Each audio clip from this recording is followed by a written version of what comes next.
చిత్తాన్ని ఈ పూట పూర్తిగా ముస్తామైన ఏమిటో కథ. ఏమన్నారు? ఈ పూట పూర్తిగా ముస్తాబైనా? అవునవును, తగినది తెలుసు కదా. వచ్చిందా కోపం? ఎంత ముక్కు పట్టుకుని వచ్చాము. ఎవరి మాటలు వారి కింపుగా ఉంటుంది. ఈ పూట ఎవరు తప్పక ప్రయత్నించండి నాకు నమ్మకంగా చెప్పిపోయినారు కదా. మా అమ్మ ఎవరు కట్టవచ్చును కదా అని ఆనందముగా ముస్తాబై కూర్చున్నందుకు తగినది. అయినా ఆడవారి మాటలు మీరు ఎప్పుడు నమ్మారు కనుక ఏ చండాలుడు నిన్ను నమ్మని వాడు నిర్మూలం అయిపోవు. చూడు, హాస్యమున కన్న మాటలకు అంత అలకేంద్రకు హాస్యానికి హద్దుండాలి. పడేలు మంటకు వస్తేమా సరే పోనీ పొరపాటే కానీ మరి సుట్టి శక్తి ఎందులోకి వచ్చినట్టు అతని లేక కూర్చి అడిగి ఉంటాడు. అయినా అతడు కోసిన అర్థం చెప్పాడు. ఇతనితో ఏమి చెప్పినా ఇప్పుడు చిక్కే వచ్చుని ఏ ఫ్లో తప్పి చూసేదను. యాండి ఎందుకు కీడించని అతన్ని అడగకూడదా?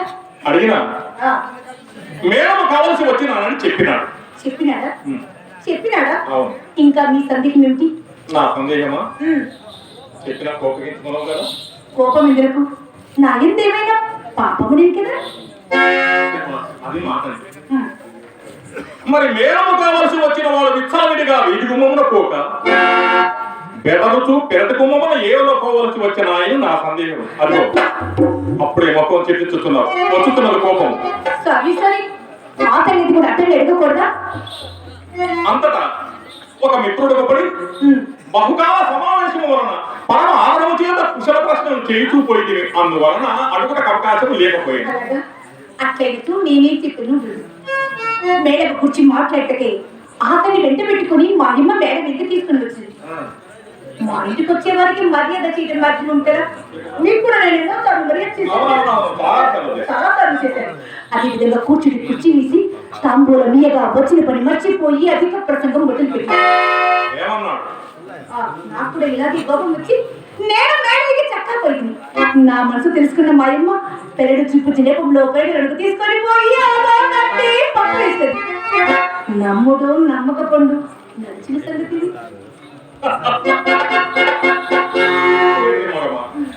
నీ మాట వేదముగా నేను ఎప్పుడు నమ్మలేదు.